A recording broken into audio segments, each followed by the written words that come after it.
சொல்லுக்கும் அர்த்தத்துக்கும் தூரங்கள் கிடையாது. சொல்லாத காதல் எல்லாம் சொர்க்கத்தில் சேராது. எண்ணிக்கை தீர்ந்தாலும் முத்தங்கள் தீராது. எண்ணிக்கை பார்த்தாலே முத்தங்கள் ஆகாது.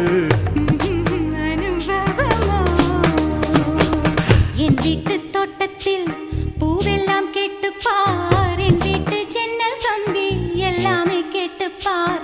என் வீட்டு தென்னங்கீற்றை இப்போதே கேட்டுப்பார். என் நெஞ்சை சொல்லுமே. உன் வீட்டு தோட்டத்தில் பூவெல்லாம் கேட்டுப்பார். உன் வீட்டு ஜன்னல் கம்பி எல்லாமே கேட்டுப்பார். உன் வீட்டு தென்னங்கீற்றை ஒவ்வொன்றா கேட்டுப்பார். என் பேர் சொல்லுமே.